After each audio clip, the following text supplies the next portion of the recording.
are now in the circle of evil counselors.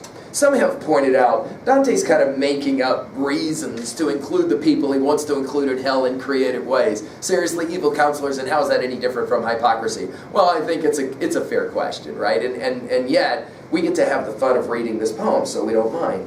Within their fire now, they lament the guile that even in death makes Diomede mourn Achilles. Now, Diomede is the woman that Achilles was with before he left for Troy and had her, and Neoptolemus and all of that. And so when Achilles finally gets mentioned one more time in this poem, it's because of a woman that he was with. Fascinating, fascinating. They pay the price for the Palladium, when you'll remember they stole the statue of Athena. Now, Dante the poet, he's like, no way, this is Ulysses. Master, I said, I earnestly implore, if they can speak within those sparks of flame, and pray my prayer be worth 1,000 pleas, do not forbid my waiting here for them until their horn flame makes its way to us. You see how yearningly it makes me lean, the yearning, the curiosity. I want to know, of course, matching Ulysses' desire to know. And he to me, your prayer is worthy of praise, and therefore I accept it. But restrain your tongue, leave speech to me. Greeks that they were, they might treat words of yours with some disdain. The idea here by many scholars is that this is kind of like Augustine making his observation that he loved Latin and not Greek, and therefore he loved the Aeneid and not Homer.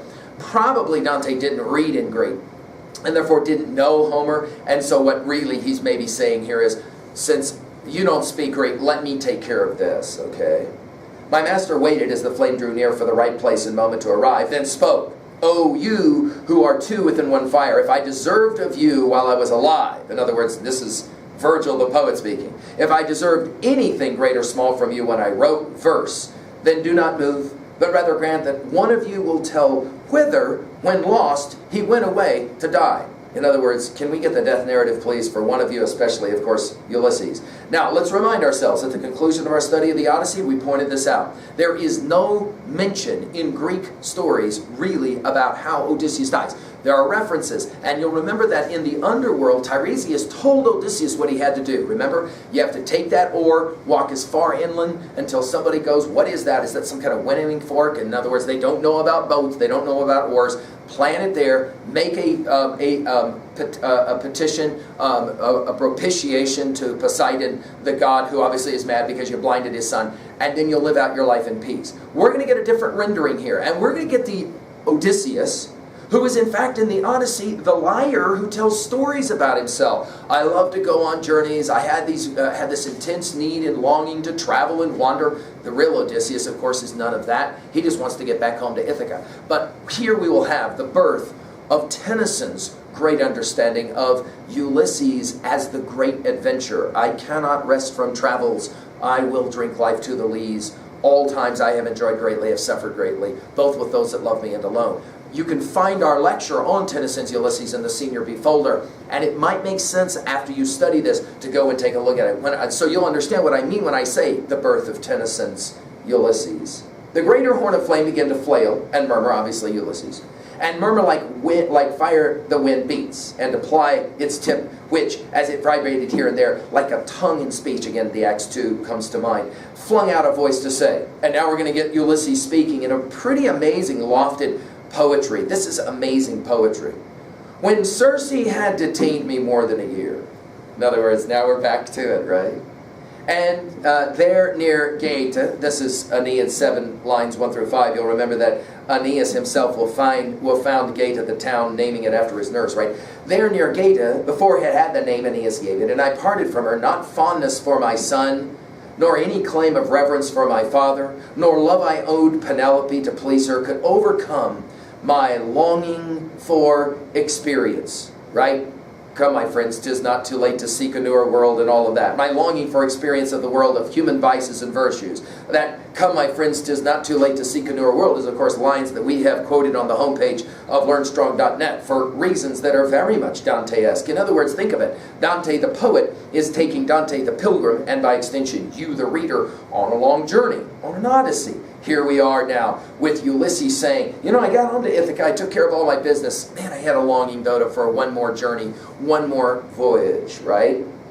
But I sailed out on the deep ocean seas, accompanied by that small company that still had not deserted me in a single ship. Of course, we know that he had lost all of his original companions because they ate the cattle of Apollo, but he must have had another one. In a single ship, Ulysses goes on one last ride, in other words. One coast I saw, and then another, and I got as far as Spain, Morocco, Sardinia, a host of other islands that the sea bathes round. My men and I were old. These are, of course, directly the lines from Tennyson's Ulysses. You and I are old. Old age hath yet its honor and its toil. Death closes all, but something ere the end, some work of noble note may yet be done, not unbecoming men that strove with gods.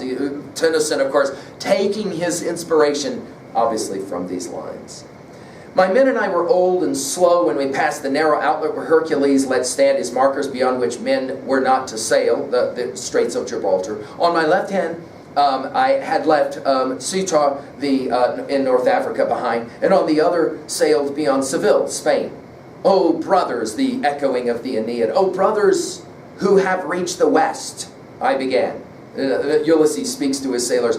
Through 100,000 perils surviving all, so little is the vigil we see remains still for our senses, that you should not choose to deny it the experience behind the sun leading us onward. This is that to follow knowledge like a sinking star beyond the utmost bounds of human thought line from Tennyson's poem. Of the world which has no people in it. In other words, we got to have more experiences. That notion that is expressed so beautifully in Tennyson's Ulysses, yet all experiences and archward through gleams that untraveled world whose margin fades forever and forever when I move. How dull it is to pause, to make an end, to rest unburnished, not to shine in use, as though to breathe were life. Remember what he says? Life piled on life were all too little, and of one to me little remains, but every hour is saved from that eternal silence something more, a bringer of new things. And vile it were for some 3 sons to store and hoard myself, and this great spirit yearning and desire to follow knowledge like a sinking star beyond the utmost bounds of human thought. Tennyson is born here in these lines. And I would argue that a whole lot of that notion that we will always be searching for the new, right? I mean, it's a fair question. Why we got to go to the moon? Seriously? Why do we got to go to Mars? Really? The answer is born right here with this idea that this really is the true Ulysses. Not that I want to get home and stay there and take care of my wife and my son. No. It's that notion you got to go out. And yet note the irony. He's in hell. He's in hell. Interesting. But not for his traveling, for his evil counsels. Haha. Right? So notice, consider well your seed. You were not born to live as a mere brute does, but for the pursuit of knowledge and the good. You can hear those lines I just quoted from Tennyson. Then all of our companions grew so keen to journey, spurred by this little speech I'd made, I would have found them difficult to restrain. Turning our stern toward the morning light, we made wings of our oars in an insane flight, right? In other words, off we go on one last journey, always gaining on the left. Down, they're sailing south, right? The night showed all the stars now of the other pole. Our own star fallen so low, no sign of it rose from the sea, the southern hemisphere, right? The moon's low face glowed full 5 times since we set course across the deep, and as many times was quenched invisible. When dim in the distance we saw a mountaintop. This will be the mountain of Purgatory. Canto 34, lines 122 to 128. We'll come back to it, right? It seemed the highest I'd ever seen. We celebrated, but soon began to weep. More weeping, weeping warriors, right? We're familiar with that from our study of Homer, aren't we? For far from the Newfoundland, a storm had grown, rising to strike the forepart of the ship. We know about these storms from our study of Homer and Virgil. It whirled the vessel round and round again, with all the waters 3 times, lifting up the stern the 4th, as pleased another, right, God, to press the prow beneath the surface, and did not stop until the sea had closed up over us. The last lines are referencing drowning. We opened the poem of Canto 1 with the possibility of drowning, but Dante will, the pilgrim, he will escape. Why? Well, he has what Ulysses didn't have. He has the right kind of guide. And of course, he's learning how to find his way towards the appropriate mountain, the real find, if you will. Canto 27. Here we will meet, if we saw the birth of Tennyson in the last poem, here we will meet the birth of Machiavelli and his prince. Think about your dates. We are in 1300 for the poem. Dante dies 1321. Here we have the prince mentioned 1532. So there's your dates, right? I mean, some 200 years later, right? we have Machiavelli's Prince playing a very similar game to the game that we're going to get here. Now, I want to go back one more time to Pensky, and I just want to share for a few moments the comments that he makes, again, because his prose is so brilliant. Guido Del Montefeltro and Ulysses seem to be guilty of the same unnamed sin, having to do with political cunning. There is irony in juxtaposing the legendary hero with a contemporary condontry, as if to say that the difference between the two sinners were merely a question of style.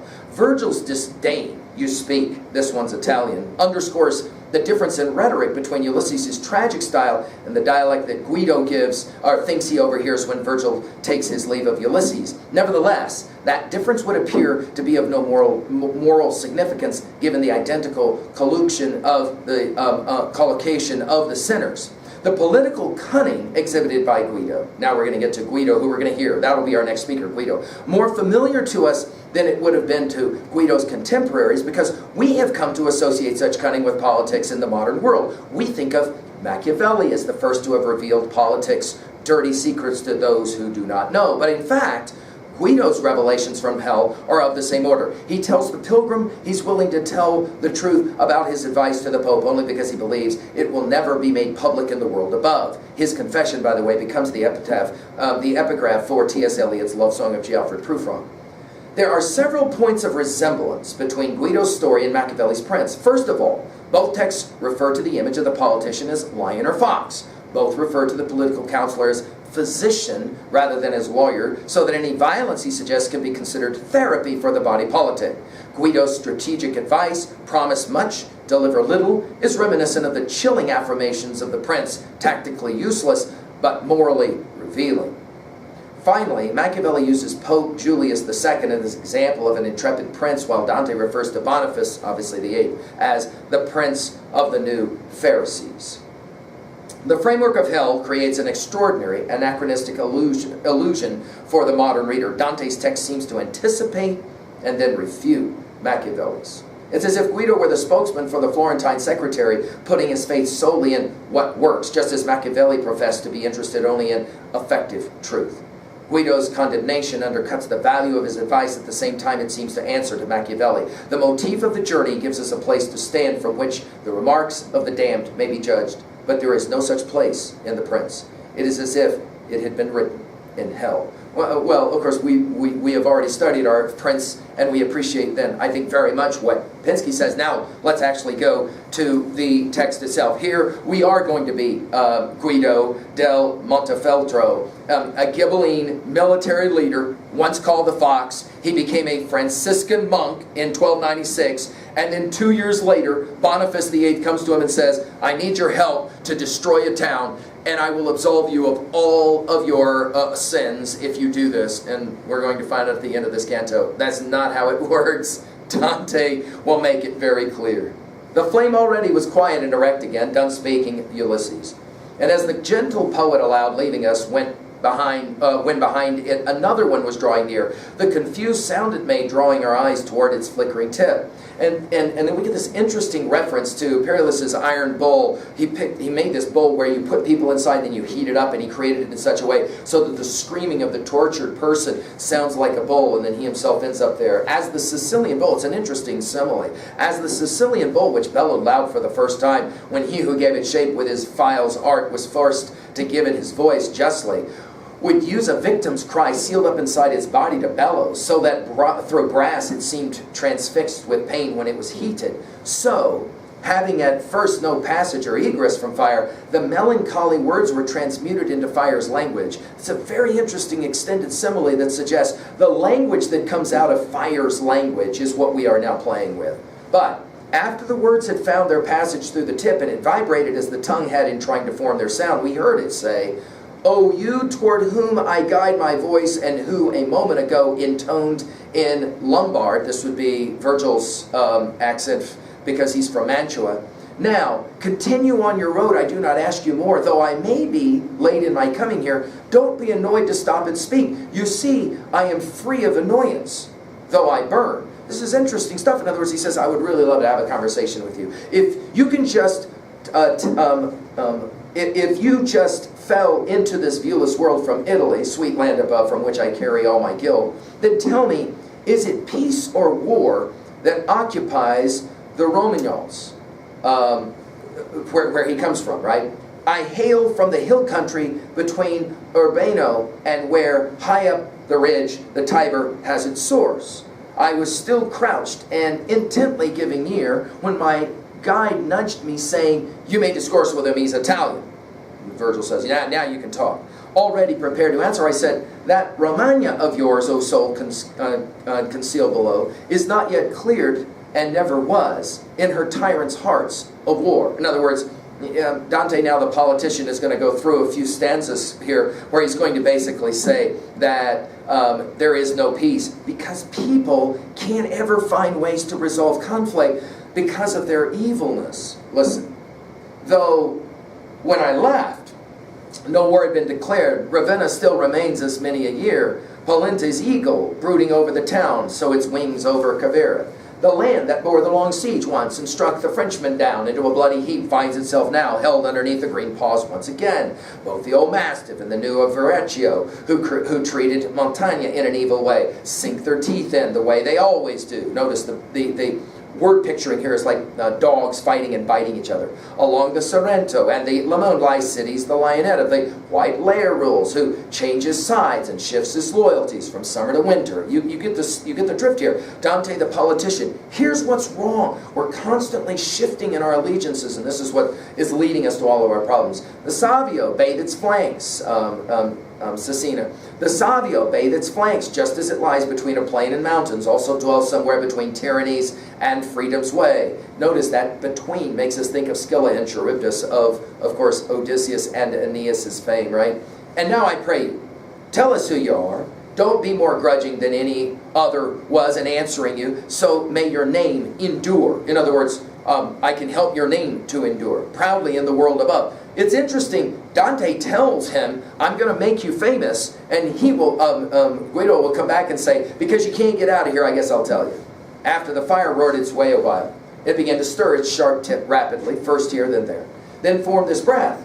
And now the lines that T.S. Eliot will use for the beginning of the love song of Geoffrey Prufrock. If I believed, I gave my answer to one who'd ever go once more back to the world, this tongue of flame would have no motion. But since if what I hear is true, none ever returned from this abyss alive, not fearing infamy, I will answer you. In other words, if I thought you'd get out of this place and you'd tell my story, I wouldn't let you know. But because I know you can't get out of here, I'll let you know.